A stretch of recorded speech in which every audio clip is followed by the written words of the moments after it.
Are there any more questions? In the back.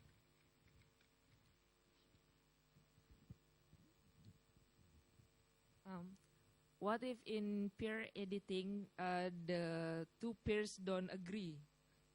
I mean, like, you have to scriptsy advisor and they don't agree like that. Advisors. But maybe not they hide, maybe only our friends don't agree about the mistakes gitu. Like that. Well, I think you can always ask a third person, or you can try to figure out, okay, what type of error is this, and try to find some information in a reference book or online about how to deal with that particular aspect of grammar. Because, yeah, I think that happens. There are other cases where actually there are two ways to write something, and both of them are correct. So one person might be thinking, it's like this, and another one thinks it's a different way. And to make it a little bit more confusing, if you consider different kinds of English from different places, like, for example, British English and American English, oftentimes they use different prepositions or different other things, small things, even about the grammar can be a little bit different. And so I, as an American, might see something that's written in British English, and I think, oh, that's an error, but actually it's correct in British English. So, yeah, anything to add to that? That's right. Oh, I do want to add to that. I just want to say that I think that always there is no limit to how many people can look at a piece of writing, When we think about a peer-reviewed journal, think about the idea that literally like 5, 10, possibly 15 people are going to read the same thing, and they're only focusing on ideas. Think about how much more when it comes to grammar, especially if English is not your first language. You're going to need a lot of eyes on it because maybe not everyone that you have looking at your paper is going to be as strong as the other person. But maybe they will be able to identify certain parts. And so think about, like, I want you to stop thinking about 1 or 2. I want you to start thinking about 10s and 20s. After 20 people have read it, you've probably narrowed it down, your mistakes, to something that is manageable, okay? But if just one other person has read it, you probably still have a lot of mistakes that aren't getting caught, okay? Next.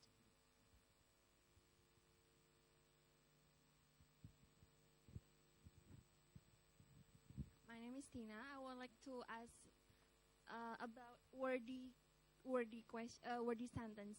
I have challenge because sometimes we have to make a very long essay, for example, 10,000 or 2,000, and we make it sentence like longer, but it feels like wordy. So what is the best suggestion? Because sometimes we lack of ideas, so we just make it longer and longer.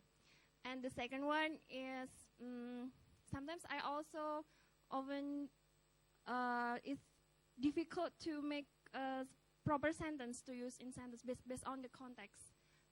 Maybe like change or alter or modify or something when we use those words. And I think my proofreader also said that, oh, this is not proper, you should use this, or what is the best solution for me? Thank you.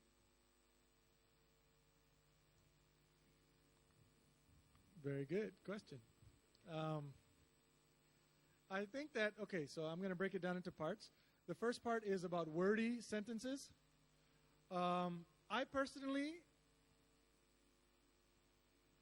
like wordy sentences. Because I feel like in academic writing, like a lot of times, in order to explain one idea correctly, you need longer sentences than, for example, if you're writing fiction. Now, the idea of wordy is essentially a personal style choice. I might look at something and say it's not wordy. Jeremy might look at it and say it is very wordy. Yeah. And so... Yeah, I'm the opposite of Zoltan. I like to write very efficiently and write as few words as I possibly can, even in academic writing. And so I think that in that case, you have to write what you're comfortable with. And you also have to listen to the review of your peers. You know? So when somebody says that sentence is wordy, I think that it should be a red flag for you to think about maybe the information in this sentence is not clear. Now, the idea of ideas or how to gather information about ideas in order so that you can have more to write about, there's no secret to that. The answer to that is to read. Reading is the foundation of finding new ideas for you to interpret and to explain, okay? If you are having trouble explaining an idea or having enough information in your writing, then you need more sources. You need to expose yourself to more ideas, to more different ideas, so that you will have more to talk about in your writing, okay? That's what I believe. And I think that's also the answer to your second question about knowing, what style to write a particular sentence in, depending on the context. The more you read in that style, the more you're going to understand what the typical ways to say something are in that style.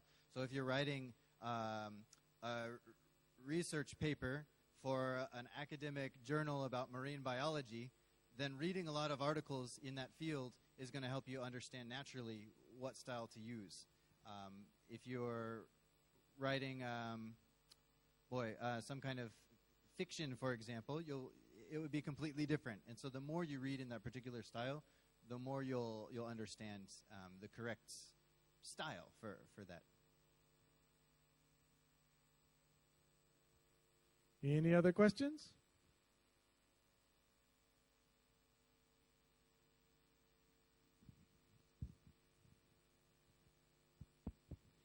I sometimes confused when, whether it's better to use the same words in a sentence, like to make it consistent, or to choose some, synonyms in an essay. So which one is better, or how do we choose? Sometimes in academic writing we should consistent in using words. Yeah, thank you. Yeah, I think there's a balance between being consistent in using the same word, but also using enough variety to keep your writing interesting to the reader and fresh. And so I think, once again, it's a matter of personal style, but also a matter of clarity. You don't want to use so much variety that then the meaning becomes hard to follow. But on the other hand, you don't want to keep using the same word over and over again if it's going to make the writing a little bit too repetitive. So I don't think there's an easy, clear-cut answer to that question, but rather than maybe just having other people read it and asking, what's your opinion? What do you think? Should I use the same word or different? Is it easy to understand? Something like that. I like to say that good writers are avid readers. And the reason I like to say that is because, for example, my favorite authors, I could read one page without knowing who it is, and I would be able to tell you, oh, that's Murakami. Oh, that's Hemingway. Strictly because I'm familiar with their use of vocabulary, I'm familiar with their cadence in writing, I'm familiar with their style. And I think that as a writer, you need to be not only working on your ideas, but the development of your style. And that is that you have to take creative control of your vocabulary choices. You have to take creative control as to how you're going to use this idea that you said about of changing the vocabulary words based upon just choosing different synonyms for them, or whether you should stick to them. I think that that's a stylistic choice that you're going to have to choose and decide, you know? In some of the writing styles that you read, for example, there's a very popular book that I really suggest that you guys should get, and I just forgot the name of the book. The Elements of Style.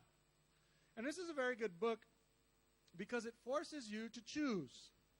It forces you to make very strategic decisions about your writing. And I always encourage my students to do that. If you like to use commas, then make a conscious choice of your comma placement. Don't just place commas everywhere. Make a conscious choice and be able to defend it. when I ask, why is this comma here, say, this is why. And then it begins to develop as your style. The same thing with your question about vocabulary. Be conscious about the vocabulary that you choose. Choose it for a very specific reason, okay? Any more questions?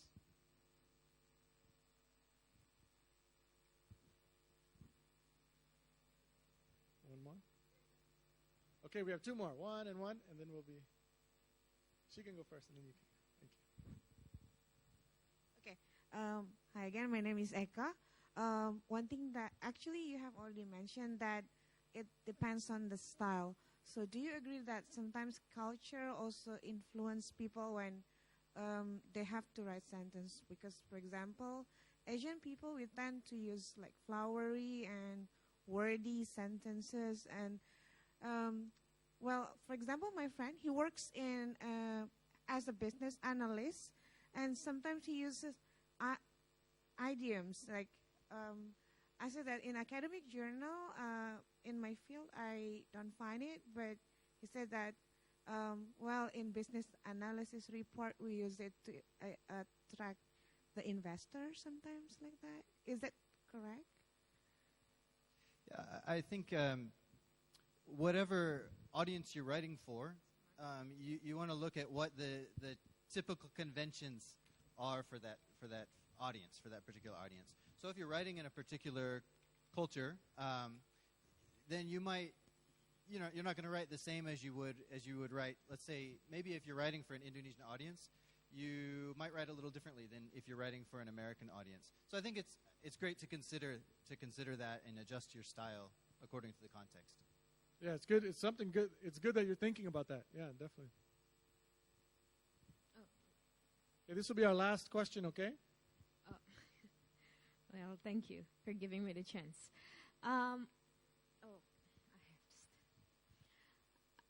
Sometimes when I read an article or writing from my students, for example, or even my own writing, I found like the ideas are not well organized. So how do we work with that? Like, how do we edit that? The organization of the ideas. That's it.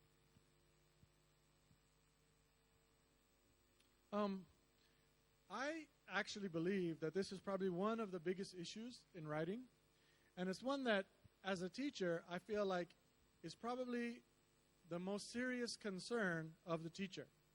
And let me tell you why. It's because I feel like the correction of grammar, while important,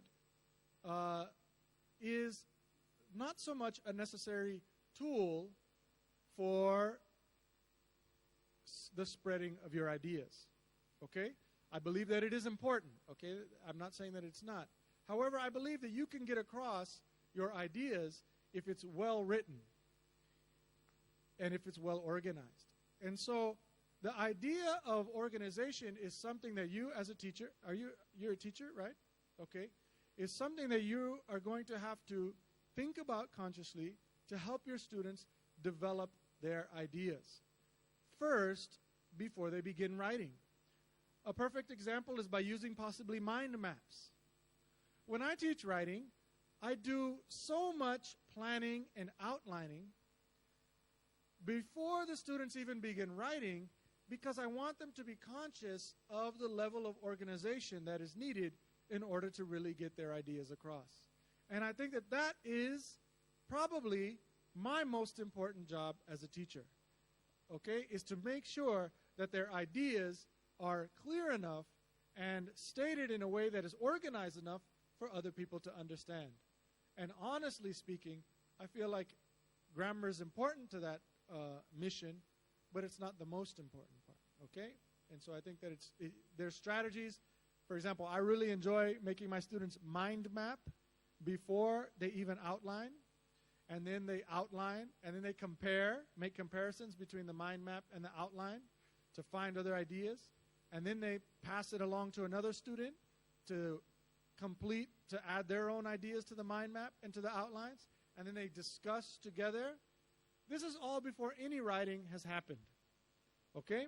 I have a feeling the light went off for a reason, so I think we're done.